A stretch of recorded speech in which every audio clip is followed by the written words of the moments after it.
Welcome to The Jump. I'm Rachel Nichols, joined by a few of the 2008 world champs from the Celtics, Kendrick Perkins from his home in Texas, and the Finals MVP, Paul Pierce, is cooler than either one of us, Kendrick. He's in Las Vegas. We can only hope. What can I tell you? Coming up, guys, we're going to take an in-depth look at one of Kobe's most legendary playoff moments. It's from this date in 2006 when he beat the Suns at the buzzer twice. That is to come later in the show. First, though, I don't know if any of you guys out there have heard, but apparently ESPN on Sunday nights is airing something called The Last Dance. No, it's true. We're going to show you a clip now. This is of Jordan's last game as a Bull at Madison Square Garden. He decided to break out the ones, his old pair from the 80s.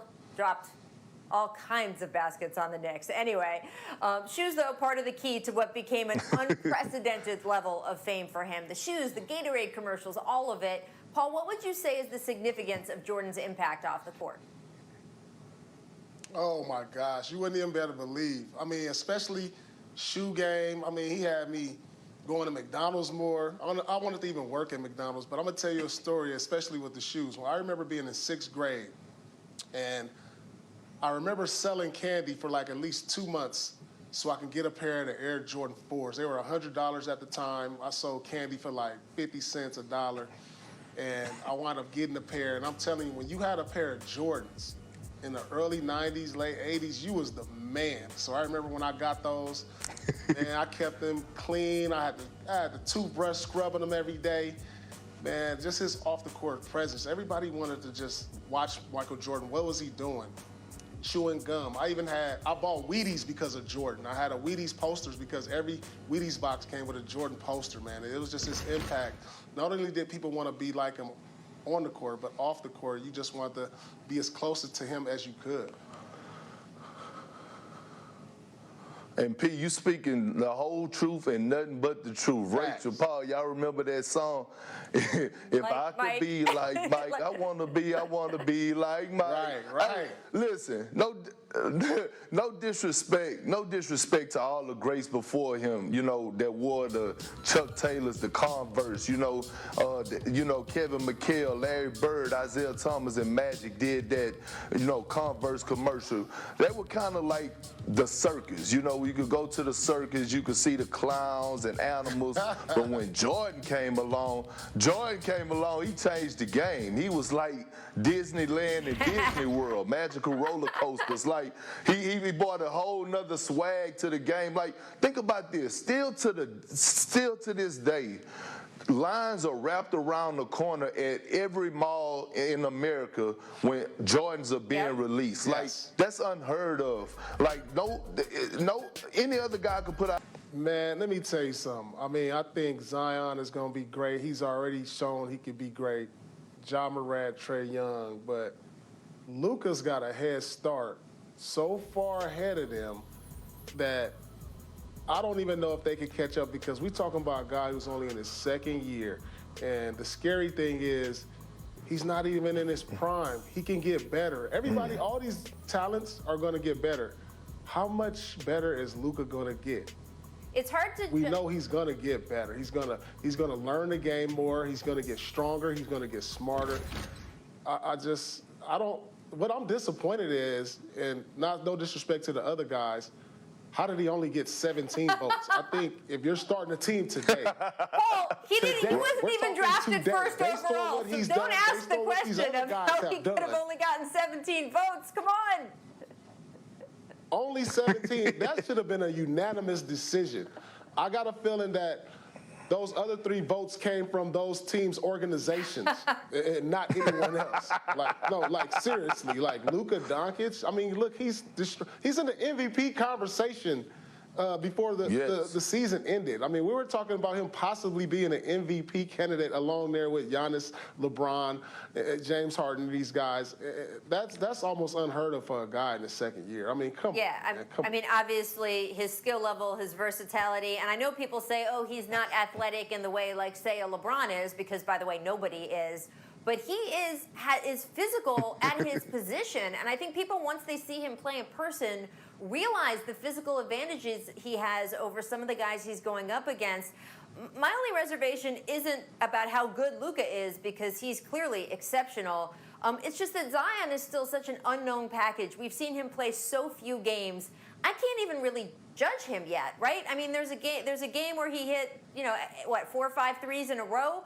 Can he do that regularly? I don't know. How would we know? He's barely played 20 games. So I just think that it's hard to have this conversation about Zion because we don't know what he can do. We do know what Luka can do so far. It's amazing. So I'm not surprised at those 17. Those other 3, Paul, you're always going to have someone. That's all I can say about covering the NBA for a long time. I do want to get to the Heat, though, because, guys, Miami taped some comments from Pat Riley. They released them Wednesday. These were Riles' quotes. I want to build a championship team. I don't have much patience. We're close. Maybe we need another player. Maybe we need less. I don't know, but we're right there. We are a contender. So, Paul, do you agree with the great Pat Riley? How close is this Heat roster from another ring? I mean, if the Miami Heat are close, that means every team in the NBA is close. But Paul Pierce. I don't think they're close. Wow. No, seriously, though. When you're close, let me tell you when you're close. You're close if you have a top 5 player playing on your team. That is the main ingredient. I said this, and I always say this, with the exclusion of the Detroit Pistons, who won in the early 2000s. So think about the contenders today. We say the Lakers, honest MVP candidate. We say Houston Rockets with James Harden, the top 5 player. Those 3 guys are top 5 players, and they are contenders. Your old There's franchise, no the Clippers, wants to. Free agency. Yeah, this is devastating. I mean, because you don't get these type of opportunities. Like you said, Perk, the window is right now for the Milwaukee Bucks, because you have to remember, like Rachel, like you said, next year, Brooklyn's going to be better with Kyrie, Kevin Durant. Who knows? Who knows what's going to happen through free agency?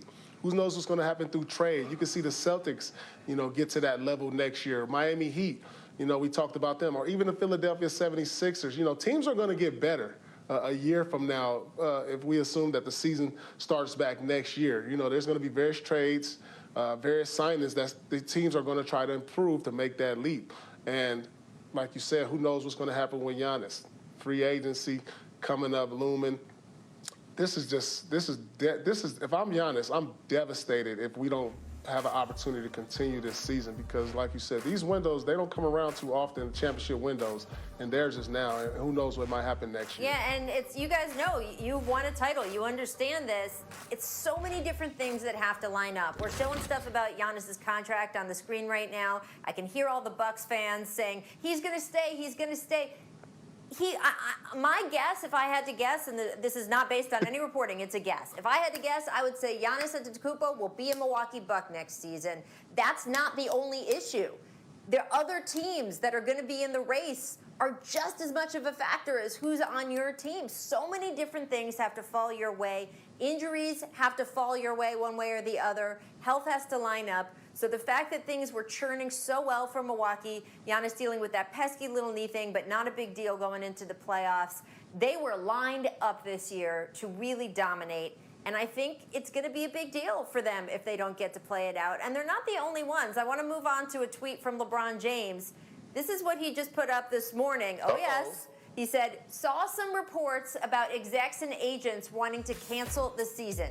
He said, absolutely not true. Nobody I know saying anything like that. As soon as it's safe, we would like to finish our season. I'm ready. Our team is ready. Nobody should be canceling anything. And Perk, LeBron is 35 years old, Lakers at the top of the West. You can see, right, why he is also so eager not to let things slip away.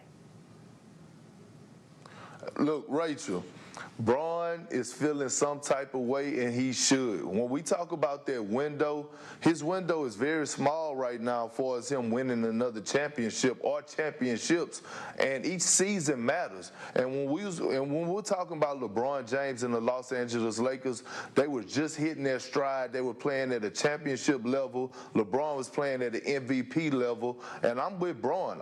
He wants closure. At the end of the day, he's 35 years old. He's not getting getting any younger, so he knows that opportunity is getting smaller by the season, and he wants to finish the season out. So I'm with Braun on this one. No one is canceling nothing right now. Let's be optimistic. Yeah, I agree with you, Perk. You know, the time is definitely clicking, especially for LeBron as he gets older. You know, he doesn't want any of these legacy seasons to go to waste. You know, if the Lakers have an opportunity, they're in prime position to possibly win a championship. And, you know, this being LeBron's third team to win a championship, we might be talking about him and Michael Jordan in the same breath, you know, especially these millennials. So the clock is ticking for LeBron and the Lakers, and he wants closure. Yeah, I mean, look, he'll be turning 36 next season. It's a lot harder to start all the way at the bottom of the mountain at the beginning of the season again and get up there. Now, I will say I understand his concern because, look, you hear different things every day. Just this morning, the CEO of the San Antonio Spurs, R.C. Buford, told reporters that he had just gotten off a call with the presidents of all the NBA teams, and the sentiment there was they want to continue to try to see this thing out as long as they can. So the official word, I guess, from one of the heads of one of the teams in the NBA is nothing is canceled yet. No one is talking about cancellation yet. And it might